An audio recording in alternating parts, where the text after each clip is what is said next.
बिस्मिल्लाहिर्रहमानिर्रहीम। नाज़रीन अस्सलाम वालेकुम। मैं हूं आपका मेज़बान साबिर शाकिर। वफाकी दारुल हुकूमत इस्लामाबाद से कुछ ताज़ा तरीन इत्तलाआत और हम खबरें आपसे शेयर करते हैं। पाकिस्तान की सियासी सूरत हाल, जाता हुआ इक़्तिदार, ख़त्म होता हुआ इक़्तिदार और उसके बाद जो परेशानियां हैं वो भी झलक रही हैं, ढलक रही हैं, चेहरों से अयां हैं।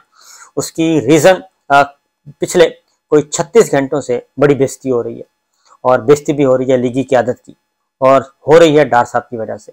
क्योंकि ये जो डार साहब को निगरान वज़ीर आज़म बनाने का एक ख्वाब देखा था और जो साजिशी ताने बाने बुने जा रहे थे उस पर काफ़ी ज़्यादा लैदे हो रही है, और लैदे भी हो रही है एस्टेब्लिशमेंट की तरफ से। हुक्मरान इत्तेहाद के अंदर तो हो ही रही है बेइज्जती। जरदारी साहब ने ठीक ठाक क्लास लिए और मौलाना साहब ने भी, और बाकी सियासी जमातों ने भी, छोटी जमातों ने भी पैगाम भेजा है कि ये आप भूल जाएं कि ये कोई 90 की दिहाई है कि यहाँ पे वही सिक्का चलेगा जो कि जाती उम्रा से या रायवंड से आएगा। ऐसा नहीं है, बल्कि अगर आगे बढ़ना है तो फिर कुछ लो और कुछ दो की बुनियाद पे आगे बढ़ेंगे, अदरवाइज नहीं बढ़ा जाएगा। और काफ़ी ज़्यादा हो रही है, सबकी हो रही है, बल्कि बेइज्जती हो रही है। और दूसरी जानिब GHQ हमारी मिलिट्री लीडरशिप की तरफ से सख्त पैगामात, न सिर्फ ख्वाजा आसिफ साहब के ज़रिए जो कल उन्होंने फौरी इंटरव्यू दिया और बड़े सहमे में, डरे डरे अंदाज में उन्होंने इसहाक डार साहब की जो क्लास ली और उन्हें कहा कि जनाब ये हरगिज़ उम्मीदवार नहीं है और ऐसा होना भी नहीं चाहिए। बहुत डरे हुए थे ख्वाजा साहब, दबे हुए अल्फाज में ये सारी बातें कर रहे थे, क्योंकि एक तरफ नवाज शरीफ साहब, शरीफ फैमिली, और दूसरी तरफ जनाब मिलिट्री लीडरशिप का ऑर्डर और उनका गुस्सा दोनों मौजूद थे। इसलिए कल ये सब कुछ होता रहा। और उसके बाद फिर वज़ीर आज़म शहबाज शरीफ साहब से भी ये कहा गया कि इतनी अन्नी ना मचाओ कि कुछ भी ना बाकी बचे, इसलिए आप अपने हिसाब किताब से अपनी चादर के अंदर रह के चलें, बेहतर यही होगा।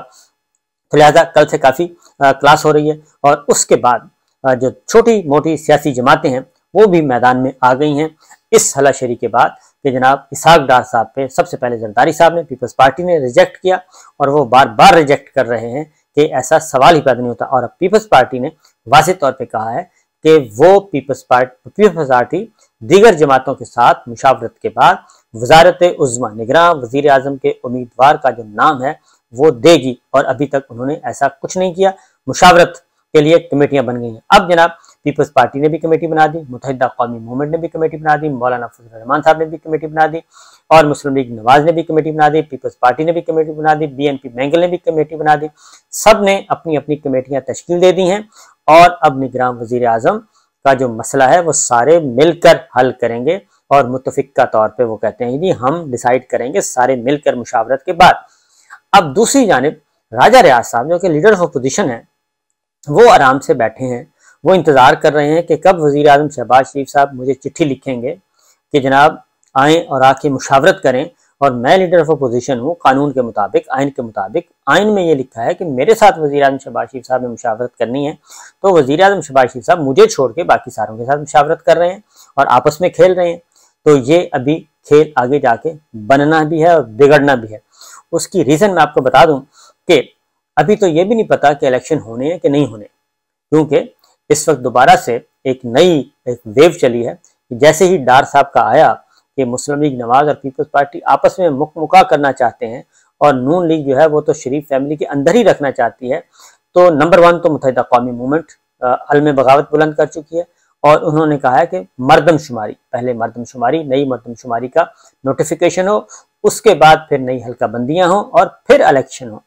अब दूसरी जमात एक और आ गई है, और वह है BNP मैंगल। BNP मैंगल ने भी कल बाज़ाब्ता तौर पे उनके वजीर जो हैं उन्होंने कह दिया, काबीना में शहबाज काबीना में शामिल है उनके वजीर, उन्होंने वाज़ेह तौर पे कह दिया है कि जनाब फिल वक्त इलेक्शन नहीं, बल्कि नई मरदमशुमारी के मुताबिक पहले नोटिफिकेशन करें, उसके बाद हल्का बंदियां करें, फिर इलेक्शन करवाएं। पुरानी मरदमशुमारी के मुताबिक इलेक्शन नहीं होने चाहिए। ये दो आवाज़ें आई हैं छोटी जमातों की। अब हो क्या रहा है? हो ये रहा है, फिर एक तरफ आ रहा है इलेक्शन नहीं होने, और अभी तक भी जो शहर इक़्तिदार में मौजूद हैं लोग वो कहते हैं कि बार बार ये क्योस पैदा किया जा रहा है, बार बार ये खबर दी जा रही है कि जनाब ये बेवकूफ़ों की तरह लगे हुए हैं, जरदारी साहब और नवाज शरीफ साहब आपस में सलाह मशवरा कर रहे हैं, अभी तक इलेक्शन नहीं है। तो इलेक्शन अभी होंगे, इलेक्शन उस वक्त होंगे जब एस्टेब्लिशमेंट चाहेगी, इलेक्शन उस वक्त होंगे। अभी फिलहाल इलेक्शन का कोई दूर दूर तक नजर नहीं आ रहा। अब उसमें जो चीज़ें, इसीलिए ये जो मुज़ाकरात, जो जरदारी साहब और नवाज शरीफ साहब की मुलाकात है वो कहाँ हो रही है, वो यूएई में हो रही है, वो लंदन में नहीं हो रही, ताकि बातें जो है वो कम से कम बाहर निकलें। यूएई में इनके अपने घर हैं जी, वहाँ पे होगी मुलाकात, या फिर हमारे इस वक्त जो ब्रदर मुल्क हैं हमारे, यूएई है, सऊदी अरब है, वो मैटर करते हैं, चाइना है, ये सारे ममालिक जो हैं वो मैटर कर रहे हैं और वो देख रहे हैं, और बैकडोर चैनल पे बहुत सारी चीज़ें हो रही हैं। अब आपको बताऊं कि होना क्या है। होना यह है जी कि ये बातें क्यों हो रही हैं इलेक्शन नहीं होना, और ज़्यादा चांसेस इस वक्त तक जो मेरे पास हैं इतलात, वो दरून खाना यही है कि अभी तक इलेक्शन होते हुए नज़र नहीं आ रहे। उसकी रीज़न, इलेक्शन सिर्फ उस सूरत में होंगे, इलेक्शन सिर्फ उस सूरत में होंगे अगर इलेक्शन को डिले करना। तो पहले मैं ये बताऊँ इलेक्शन डिले कैसे होंगे। इलेक्शन डिले होना है, तवील दौरानिया का निगरान सेटअप है, इसलिए अब ये कोशिश की जा रही है, ये छोटी जमातें जो कह रही हैं कि अभी इलेक्शन ना करवाएं, पहले मरदमशुमारी हो ये रहा है कि जो कमेटियां बन गई हैं तमाम सियासी जमातों की, जरदारी साहब पीपल्स पार्टी की अपनी कमेटी है, नून लीग की अपनी है, मौलाना की अपनी है, MQM है, BNP मैंगल है, BAP है, ये सारे जितने भी आगे काफ लीग है, इनकी कमेटियां बन गई हैं। अब ये कमेटी खेलेंगे नहीं, उसमें होगा ये कि इस पे अब ये जहन में रख के कि तवील दौरानिया का जो सेटअप आना है उसको अकॉर्डिंगली फिर ये कर रहे हैं कि फिर अपना निगरान सेटअप अपनी मर्जी का हो। पॉलिटिकल प्लेयर्स, जो दो मेन प्लेयर्स हैं, वो ये चाहते हैं कि अपनी मर्जी का निगरान सेटअप लाया जाए। अगर इलेक्शन डिले होने हैं तब भी फायदा हो, और इलेक्शन करवाने हैं तब भी सिचुएशन उनके कंट्रोल में रहे। और उसमें अब वजीर आजम पहला नंबर 1 है। वजीर आजम ने तो कौन सा होगा, वजीर आजम से पहले एक और चीज़ तय की जा रही है कि निगरान काबीना में कौन कौन शामिल होगा, किस पार्टी की कितनी नुमाइंदगी दी जाएगी। यानी हर जमात की नुमाइंदगी होनी चाहिए। MQM अपना नॉमिनी देगी कि ये हमारा बंदा है, ये निगरान काबीना में डालें। JUI अपना देगी, और मुत्तहिदा कौमी उम्मत का हमने बता दिया, काफली दे देगी एक वजीर, BNP मैंगल दे देगी, बलोचिस्तान अवामी पार्टी दे देगी, और उसके बाद GDA दे देगी। ये सारी जमातें जो हैं माइनस PTI, और उधर से राजा रियाज साहब कुछ दे देंगे, और कुछ एक दो नाम हैं, फॉर एग्जांपल फैसल वाडा जो हैं उनका नाम मौजूद है कि केयर टेकर सेटअप में उनको वजारत मिलेगी, ये नाम आ चुका है। तो इस तरीके से और बहुत से लोग हैं, उनको नाम दिए, कुछ सहाफ़ियों के नाम दिए जा रहे हैं, कुछ टेक्नोक्रेट्स के नाम दिए जा रहे हैं। ये सरदारी साहब और नवाज शरीफ साहब ये बाकी सियासी जमातों को मिलाएंगे आपस में, करीब जो है ANP के साथ बात होगी। तो ये एक ऐसी निगरान वजीर आजम और एक ऐसी निगरान काबीना लाना चाह रहे हैं मिल के, पॉलिटिकल प्लेयर्स माइनस PTI के, ऐसी काबीना लाएं कि अगर इलेक्शन होने हैं तब भी, अगर इलेक्शन नहीं होने तब भी चीज़ें उनके कंट्रोल में रहें, और मामलात उनके कंट्रोल में रहें, और उनका इख्तदार जो इनडायरेक्टली प्रॉक्सीज के जरिए हुकूमतें चलती रहें। तो ये है बुनियादी तौर पे जो इस वक्त चल रहा है।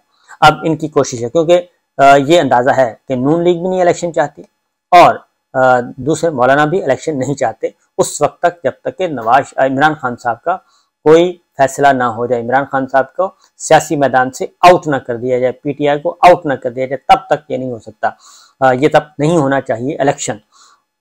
अब उसमें पाकिस्तान तहरीक इंसाफ बड़ी क्लियर है, वो अपना काम कर रही है, और इमरान खान साहब आहिस्ता आहिस्ता बाइज्जत तौर पे आगे चल रहे हैं, और बरी भी हो रहे हैं, जमानतें भी हो रही हैं, सब कुछ हो रहा है। वो अपना एक लाइन ऑफ एक्शन उन्होंने तरतीब दिया हुआ है, वो इस डायरेक्शन पे चल रहे हैं, और वो इस अल्लों तल्लों में पढ़ने की उनको ज़रूरत नहीं है, ना ही इस वक्त होना तो यही चाहिए था, क्योंकि अब कौमी असम्बली में वो है नहीं, और पहले भी पंजाब में खैबर पख्तूनख्वा में उनके नॉमिनीज़ को नहीं लाया गया, अपनी पसंद की केयर टेकर सेटअप लाए गए। तो लिहाजा एक इलेक्शन के अंदर जो तरमीम की जा रही है, इलेक्टोरल रिफॉर्म्स के नाम पे जो तब्दीलियाँ सोची जा रही हैं, वो भी बड़ी मैटर करती हैं। तो इसलिए मुस्लिम लीग नवाज, मौलाना फजलुर रहमान साहब और उनकी लाइक माइंडेड जमातें ये चाहती हैं कि ऐसा सेटअप आ जाए, तो फिर वो तवील दौरानिया का चले। तो पीपल्स पार्टी को इसकी भिनक पड़ चुकी है, लिहाजा अब पीपल्स पार्टी भी मुकम्मल तौर पर जोर लगा रही है कि निगरान सेटअप फिर ऐसा होना चाहिए कि वो उनके कंट्रोल में रहे। तो ये सारी चीज़ें हो रही हैं। उसके बाद उसकी वजह यह है कि सितंबर में चीफ जस्टिस ऑफ पाकिस्तान ने रिटायर होना है, जस्टिस काजी फैसल साहब चीफ जस्टिस बन जाएंगे। सितंबर में ही ईवान सदर खाली होना है, और सदर ममलकत डॉक्टर आरिफ अलवी साहब 5 साल पूरे करके चले जाएंगे। उसके बाद ईवान सदर में पहुंच जाएंगे सादिक संजरानी साहब। तो ये जो इलेक्शन है इसके बारे में अगर ये डिले हुआ तो ये इलेक्शन डिले होना है 3 साल के लिए, ये 2-4 महीनों के लिए नहीं होगा। अगर इलेक्शन डिले होगा तो कम से कम 3 साल के लिए होगा, इससे कम पे नहीं होगा। और बहुत ज़्यादा जोर लगाएंगे, बहुत ज़्यादा जोर लगाएंगे तो ये फिर इलेक्शन 2 साल के लिए होगा। और ये इलेक्शन होना है फिर 24 में भी नहीं होगा, ये 25 में जाके इलेक्शन होना है। 24 में भी इलेक्शन नहीं होगा, ये 25 में जाके इलेक्शन होगा, मार्च 2025, अप्रैल 2025, उससे पहले इलेक्शन ये नहीं होगा। तो इसलिए ये सारी जो है ताने बाने बुने जा रहे हैं और इसलिए सारे दौड़ रहे हैं, आपस में घोड़े दौड़ा रहे हैं कि जनाब अगर होता है तो फिर इसको कौमी हुकूमत का नाम भी दिया जा सकता है, उसको कुछ भी नाम दिया जा सकता है, माइनस पीटीआई जो है वो सारे लोगों को शामिल किया जा सकता है। लेकिन ये अभी तक है सिर्फ पॉलिटिकल प्लेयर्स के कार्ड्स। एस्टेब्लिशमेंट क्या सोच रही है? एस्टेब्लिशमेंट अपने कार्ड शो करेगी जब ये असम्बलियाँ तहलील हो जाएंगी, जब मौजूदा हुक्मरान अपने घरों को चले जाएंगे, क्योंकि मुशावरत आइनी तौर पे शुरू होनी है जिस दिन मुद्दत पूरी होगी या जिस दिन कौमी असम्बली तहलील कर दी जाएगी, उसके बाद टाइम शुरू होगा कि अब निगरान वज़ीर आज़म और निगरान काबीना आनी है। तो लिहाजा उस वक्त तक मुकम्मल तौर पे खामोशी। सिंध पीपल्स पार्टी के कंट्रोल में रहेगा, निगरान सेटअप वो अपनी मर्जी कर ले आएंगे, बलूचिस्तान में मखलूत आ जाएगा, वहाँ पे मौलाना साहब को भी हिस्सा बकदर जुस्सा मिल जाएगा, वो वहाँ पे मुतमईन हो जाएंगे। ये जो खैबर पख्तूनख्वा पहले ही उनके पास है, तो लिहाजा ये खिचड़ी पक रही है जिसका आइन और कानून में कोई दूर दूर तक वास्ता नहीं है। हाँ, इलेक्टोरल फॉर्म्स के जरिए जो ये तरामीम करना चाह रहे हैं, जॉइंट सेशन बुलाया हुआ है, जो तरामीम करना चाहते हैं उसके बाद पता चल जाएगा कि इनके इरादे क्या हैं, उन तरामीम में क्या क्या है कि निगरान वज़ीर आज़म के इख्तियारात बढ़ाना है, निगरान काबीना के इख्तियारात बढ़ाने हैं, और फिर इलेक्शन को डिले करने के बारे में भी उसमें कोई ना कोई लैकुना छोड़ दिया जाएगा कि वहाँ से गुंजाइश निकले, क्योंकि अदरवाइज तो पंजाब और खैबर पख्तूनख्वा की जो निगरान हुकूमतें हैं वो गैर आइनी हो चुकी हैं। तो ये है सिलसिला। दूसरी जानिब आज का दिन वैसे भी इम्पोर्टेंट, और इमरान खान साहब बनीगाला में मौजूद, बनीगाला आबाद, सियासी सरगर्मियाँ वो शुरू कर चुके हैं, मुलाकातें शुरू कर चुके हैं, और इलेक्शन कमीशन ऑफ पाकिस्तान ने जो नाकाबिल ज़मानत वारंट गिरफ्तारी जारी की है, वो भी वहाँ पे भी उनकी वो भी अपेयर हो गए। और उसके बाद FIA में साइफर के मामले में अपना वो स्टेटमेंट रिकॉर्ड करवाएंगे, और जब तक कि आप सुन रहे होंगे उस वक्त तक ये रिकॉर्ड हो चुका होगा। तो इसलिए आज बड़ी दिलचस्प सूरत हाल है और इमरान खान साहब आहिस्ता आहिस्ता आगे बढ़ रहे हैं। तो इस वक्त ज़्यादा परेशानी इमरान खान को नहीं है, बल्कि ज़्यादा परेशानी इस वक्त हुक्मरान इत्तेहाद, नून लीग और मौलाना को बहुत ज़्यादा है कि आने वाले दिन कैसे होंगे। इजाज़त दीजिए, अल्लाह हाफिज़।